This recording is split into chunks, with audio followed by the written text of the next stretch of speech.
The unraveling the gallery was quiet. The only sound the soft hum of the air conditioning as Lena adjusted the final piece for her upcoming exhibition. Her fingers brushed the edge of the canvas, ensuring it hung perfectly. This shows her. Biggest yet, a collection of works exploring the fragility of human connections. The irony wasn't lost on her now. She hadn't noticed Daniel slipping away, not at first. The late nights at the office, the sudden business trips, the way his touch had become fleeting. She'd chalked it up to stress. He was a lawyer, after all. High stakes, long hours. But then came the phone call she wasn't meant to hear. "Can't talk right now," he'd murmured, voice low. "She's here." Lena had frozen, her breath catching. She wasn't supposed to be home. She'd left her keys on the counter, forgotten in her rush to meet Sophie for coffee. "Something's off," Sophie had said that morning, stirring her latte with a frown. "Daniel's been weird lately. Too many last-minute meetings." Lena had waved it off. "He's just busy." But now, standing in their bedroom, hearing the hushed tension in his voice, she knew. The next day, Daniel announced his trip to Chicago. "Client meetings," he said, avoiding her eyes. "Back on Friday?" She nodded absently, already mentally rearranging the gallery layout. "Have a good trip." Was Sophie, who found the post. A tagged photo on Instagram, Daniel, not in Chicago, but at the Grand Marquis Hotel downtown. His arm around a woman with sleek dark hair and a confident smile. Meera Patel, the timestamp. Last night Lena didn't cry. She didn't scream. Sat at her desk, surrounded by art about love and deception, and felt something inside her harden. When Daniel returned, she was waiting. His suitcase hadn't even hit the floor before she spoke. "We need to talk." The confrontation was clinical. She laid out the evidence photos, messages, bank statements for hotel rooms. Daniel's excuses crumbled one by one. "It didn't mean anything," he tried. "It meant everything," she said softly. By midnight, he was gone. Lena stood in the empty apartment, the silence pressing in. The art on the walls whispered stories of broken things made beautiful. She picked up her sketchbook. This wasn't the end. It was the first stroke of her rebirth. The divorce papers arrived on a Tuesday. Lena didn't flinch as she signed them, her pen moving in smooth, deliberate strokes. The lawyer across the desk, sharp-eyed woman named Naomi, watched her with quiet admiration. Most clients cried. Most clients hesitated, but Lena had already mourned. Sophie was waiting outside the office, 2 steaming coffees in hand. Well, done. Lena exhaled, the weight of the last few weeks settling into her bones. Sophie handed her a cup. Good. Now let's burn his world down. The gallery had always been Lena's sanctuary, but now it felt like a battleground. Daniel had connections, powerful ones. A whispered word here, a withdrawn sponsorship there. The funding for her upcoming exhibition, Fragments of Light, began to waver. "He's trying to sabotage you," Sophie muttered, scrolling through her phone. Classic narcissist playbook. Lena traced the edge of a half-finished sculpture. "Then I'll rewrite the book." She spent nights reworking her vision. Fragments of Light became Rebirth through Ruin, a collection of artists who had transformed pain into something breathtaking. One of them was Ethan Cole. Ethan's work was raw, unapologetic. His paintings were layers of shattered glass and gold. Leaf, light fracturing through broken things. "You're the curator?" he asked when they met, his gaze direct. Lena nodded. "I want your piece as the centerpiece." He studied her for a long moment.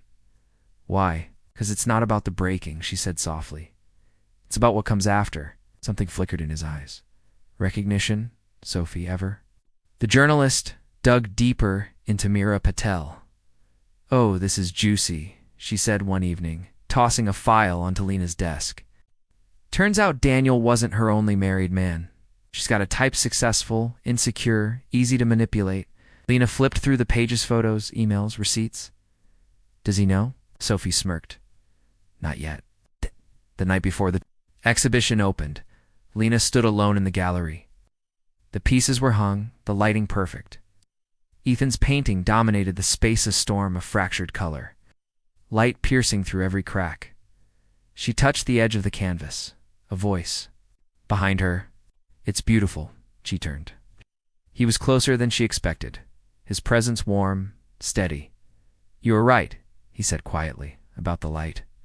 For the first time in months, Lena felt something unclench inside her. Then her phone buzzed. A message from an unknown number. "Daniel. We need to talk." She deleted it. The opening night was a triumph.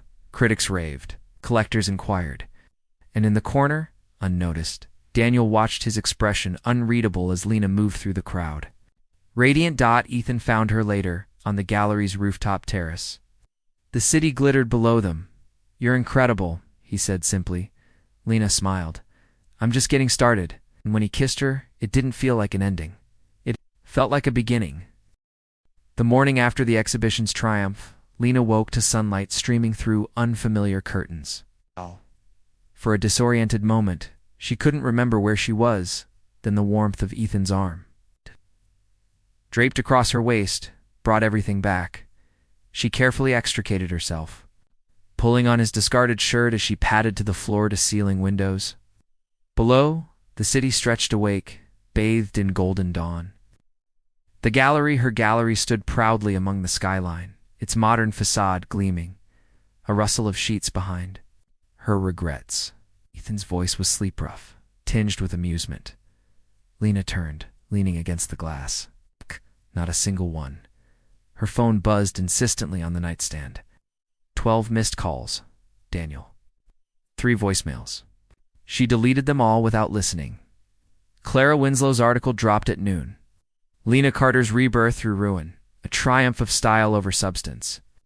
The review was scathing, questioning whether Lena's personal drama had overshadowed the art itself. Sophie stormed into the gallery, tablet in hand. "That venomous hag. She's been Daniel's mouthpiece for years." Lena skimmed the article, her jaw tightening. Clara had always been jealous of her curatorial eye, but this was personal. "She's trying to paint me as some heartbroken woman using art as therapy." Ethan plucked the tablet from her hands and proved her wrong. The backlash became fuel. Lena doubled down, securing interviews with major art publications. She spoke passionately about the artists, their visions, their techniques, their stories. Not once did she mention Daniel. At a private viewing for potential investors, Clara made her move. "Ms. Carter," she purred, champagne flute in hand, "how brave of you to turn your personal tragedy into a career opportunity." The room hushed. Lena smiled, slow and deliberate. "How predictable of you to mistake rebirth for ruin, Clara." She raised her voice slightly. "But then, you've always had trouble recognizing true art, haven't you?" A beat of silence, then the investors burst into applause. Clara's face darkened as she retreated. Ethan's studio became Lena's sanctuary. Between gallery obligations, she'd find herself there. Watching him work the way his muscles shifted under ink-stained skin as he layered colors. The intensity in his gaze when he stepped back to assess a piece. One rainy afternoon, caught in a sudden downpour, they took shelter in the studio's loft. The space smelled of turpentine and the bergamot soap Ethan favored. Water dripped from Lena's hair onto his bare chest as he pulled her close. "You're shivering," he murmured against her temple. "Not from the cold," she whispered back. Their lovemaking was different this time, slower, more deliberate. Ethan mapped every inch of her with hands and lips, as if committing her to memory. Afterward, curled together under a paint blanket, he traced the scar on her wrist, a relic from a childhood bicycle accident. "Beautiful," he said softly. Lena's breath caught. No one had ever called her scars beautiful before. Daniel's final attempt came via email. "I made a mistake. You were always the strong one. Let me make it right." Lena stared at the screen, waiting for the familiar ache. It never came. She typed a single sentence in reply. The mistake was thinking. "I'd ever need you to be whole." Then she blocked his address and turned back to her work, to the life she was building. Piece by glorious piece. The invitation arrived on heavy cream stock. The International Art Forum wanted Lena to curate their flagship exhibition, In Barcelona, Sophie whooped, spinning her around the office. You've gone global, darling, Ethan simply smiled, pressing a kiss to her knuckles. Told you they'd see. It that night, standing on her balcony, with the city lights spread before her, Lena realized something vital. She wasn't just rising from the ashes, she was the goddamn phoenix. Barcelona smelled of salt and oranges. Lena stood on the balcony of her rented flat in Elborn, the Mediterranean breeze tangling in her hair. The city hummed below scooters zipping through narrow streets, the distant chime of cathedral bells, laughter floating up from tapas bars. A pair of warm hands settled on her bare shoulders. You're thinking too hard, Ethan murmured against her neck, his stubble grazing her skin. She leaned back into him. Just wondering how I got here. 3 months ago, she'd been picking up the pieces of her life. She was preparing to curate one of Europe's most prestigious art forums. Ethan turned her to face him, his eyes always so startlingly green-searched. Hers. You got here because you're brilliant. Stubborn as hell. Lena laughed, but the sound caught in her throat when he kissed her. The kiss tasted like the espresso they'd shared that morning. Like possibility. Her phone buzzed insistently on the wrought iron table. Unknown number, you can't run forever. Lena, the blood drained from her face. The forum's director, a Catalan named Jordi, greeted Lena with 2 cheek kisses and a conspiratorial smile. We've assigned you an assistant to our most promising documentary fellow. He's been dying to meet you. A tall figure unfolded from a chair in the corner, Rafael Mendez. His voice was deeper than she expected, his handshake warm and firm. Be shadowing your curation process for my film. Lena blinked. What film? The one about women reshaping the art world, he said smoothly, dark eyes glinting. Starting with you? Ethan, standing beside her, stiffened almost imperceptibly. Raphael was everywhere. He filmed Lena debating lighting choices with technicians, arguing with stubborn artists, even chewing her lip in concentration as she arranged pieces. His camera captured the sweat at her temples during late-night installations. The way her hands moved when she spoke about art, like she was physically shaping her visions from air.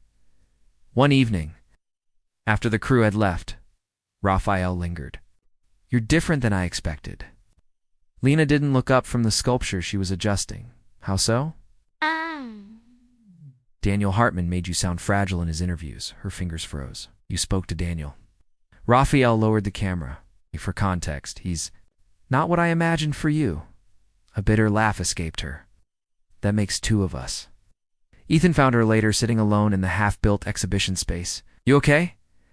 He crouched beside her, his paint-stained jeans stretching tight over his thighs. Lena twisted the wedding band she still wore on a chain beneath her blouse, a reminder, not a shackle. Daniel's been talking to Raphael, feeding him God knows what narrative. Ethan gently pried her fingers open, lacing his through them. Then we give Raphael a better story. His mouth found hers in the shadow of an unfinished installation.